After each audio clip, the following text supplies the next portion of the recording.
I'm your host, Sharon Tumushabe, and today we'll be looking at black tax. And this also launches our season 3. Season 3 meaning Wealth Hub has been here for so many months, and we are delighted and happy that you've joined us today. In studio, we are having Monica Kasirye, and she's going to be taking us through ways in which we may not look at black tax as a negative connotation. You know how everybody feels like a relative out there has to take care of them, or an extended family member expecting you to send them money to buy food every other month.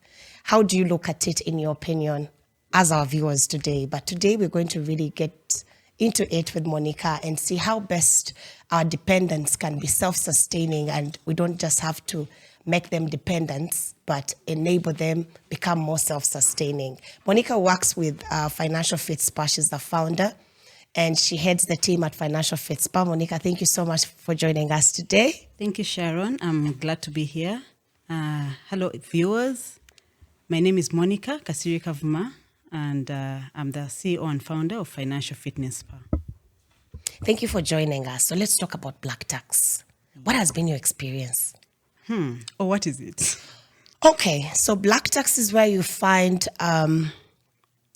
extended family members, your mom, your siblings. You know, when you have your own family, like when you've started your own family, then you get to have your extended family, which now becomes your sister, your mother, your relatives, that expect you to actually chip in and support them financially. Yeah. And we find that this then gets into, it can either become a constraint, it can actually go ahead and cause terrible physical or psychological mental health issues. Yeah.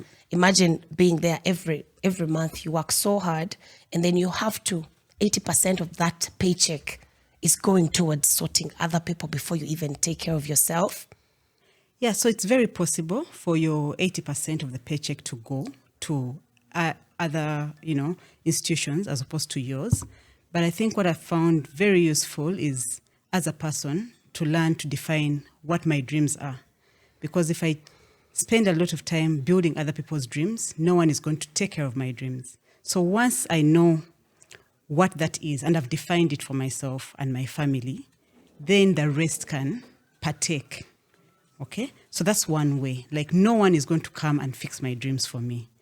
Even in the plane, even if you're holding a baby and something happens, put on your mask first, because no one is coming to save you. So that's theoretical. But how do I do it practically? All of us budget from 100%. Whatever your 100% is, that is what it is. That's what you have. So as the employer takes away money for NSSF, money for URA, they know that if they trusted us with the money, we would never save, because we have problems. You would never save. And we have to explain. We can explain all the problems. So as they do that, I just learned that concept. And also said, okay, when the money hits my account, have I saved? Have I done my investment? You pay yourself The first. investment goes first. Yeah. Then education, family bills. Then I have a percentage for others. So my gifting percentage is standard. I love the fact that you're mentioning yourself first. Yes. Because most of what I see is, once the money in, most people are like carriers. Yes. They pay the landlord, they pay the shop where they're borrowing from, they pay school fees, and then the cycle goes and on and on and on. And in most cases, they actually expect that this person you're supporting will take care of you. Exactly. And then you get into old age, you have not taken care of yourself, you have not planned very well, and whoever you looked up to has more problems than you do. And you're expecting that just because you took care of someone, they should return the favor. Life doesn't work like that. No, it doesn't. We give birth to children, Yes. and it's God's mercy, really. Yeah. It doesn't mean that just because I took my child to Harvard, they should look after me in my retirement. We should also drop this notion of making our children a retirement package. Exactly. And Okay. instead of you actually looking at what investments can I make that will sustain this family for more years than that Harvard business. I'm not saying Harvard is not a good place to take your children to, but it's also good to know how much are you earning to be able to afford Harvard or afford Makerere or afford UCU. So sometimes you find that most parents, during school fees time, it's time to borrow. Exactly. They'll borrow, pay high interests on loans just to take their children to what they call best. Yes. And it's out of pocket. Yes. And we all sacrifice. Yeah. And we all don't have the manual because no one gave us the manual. But again, do it within reason. No, define your goals and do it within reason. So for me, I know that my 10% is what goes to those other things. So you have a cap. Yes, I have a cap because already it has gone. Doesn't that make you a bad relative? So it does, but to those who I step up for, they know that they can trust me. Okay, because I'm not going to solve all problems. I can't. I just don't have that capacity to solve all problems. But when I step up to solve and step in, I will step in. And sometimes we look at being there for family from a cash perspective. How about time? Knowledge. How about knowledge? Experience. How about opening doors? Mentorship. How about mentorship? But we don't you've value talked those about things. something interesting, Monica. Just a pause there. Opening doors. What beats that? Africans, you'd rather all crash, but it's very hard for them to actually let you surpass them or being at the same level. They always want you at this level and they're up here. So for me, my philosophy is lift people.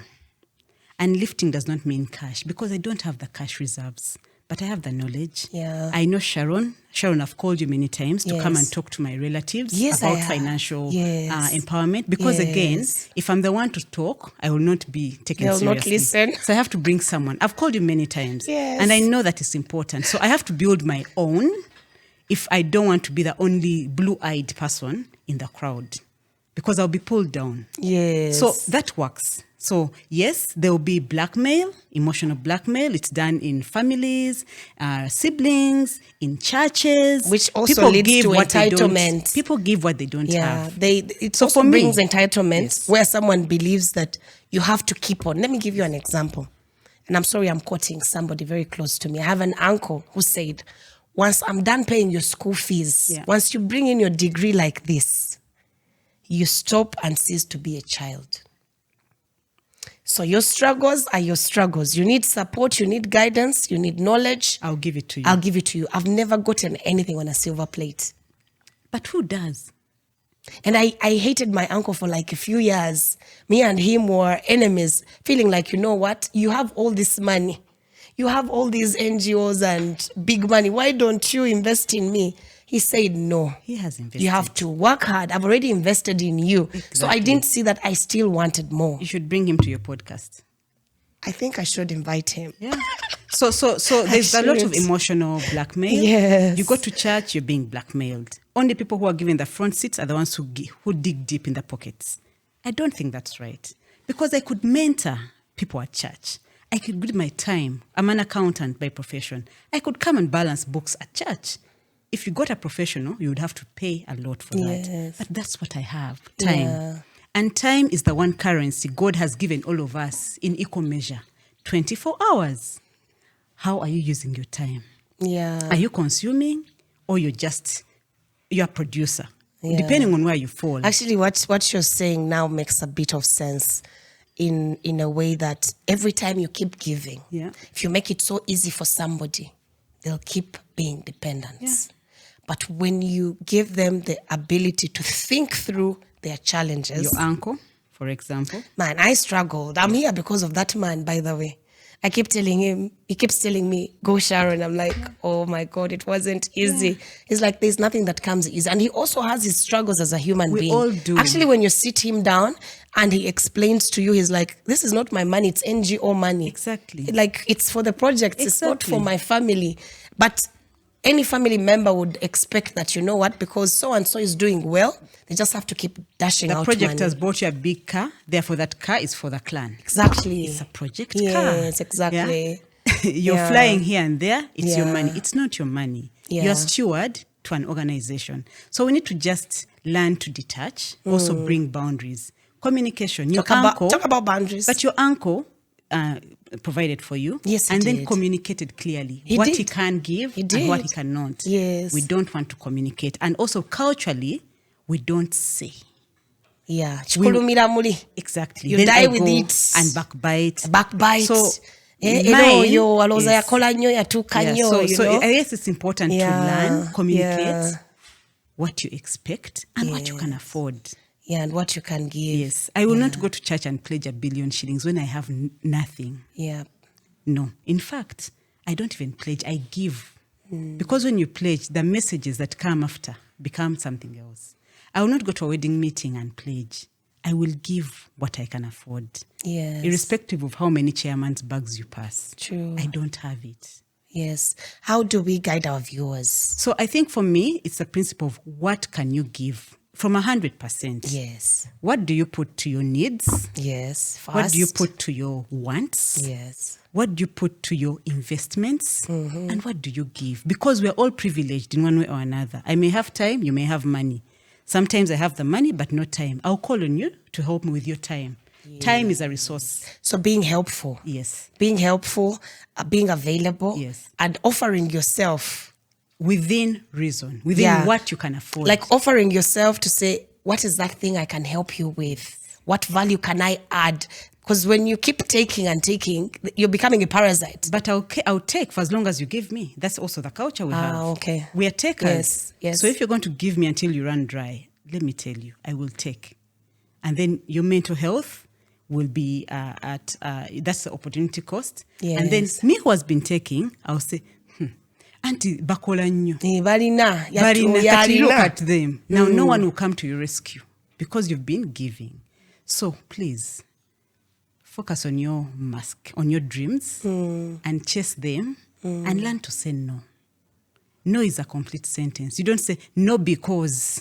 No is a no. It's no. Okay. When you say yes, go all out. Yes. If you feel that your heart is there and you want Please to do it, go all out. Yeah. I think I love that. So what I'm picking from our conversation, and for you, our viewers too, we are not saying that don't support your relatives. No, but there should be a boundary. You should know what you can offer and what you can't offer. Sometimes we are burdened. We are overweighed down, especially when the needs are so many. Yet you can do empowerment. You can do mentorship. You can train. You can give your time. You can bring them on board. You can open doors. You can open doors. You can invest in their businesses. You can start a circle as a family. Correct. You can invest together. The things that are working for you, please share. Because at the end of the day, if you're the only one at the top and nobody is, when you're falling down, who is going to help you to come up? And I want to give an example, Sharon. I know you want to close it. Yes. But I like to give practical examples. Let's go ahead. Many times people here were rated as an entrepreneurial nation. But when I start my business, Sharon, my friends who have been giving will not invest in me. You get what I'm saying? They will not give me time. They will not mentor me. They will just talk about how my business does not compete with Amazon. Yes. But I'm not Amazon. Yeah. Yet the guy who started Amazon went to their parents and they gave them a loan. Me, when I come to get a loan from you, I won't pay it back. You get what I'm saying? Yes. So we are self-destructing.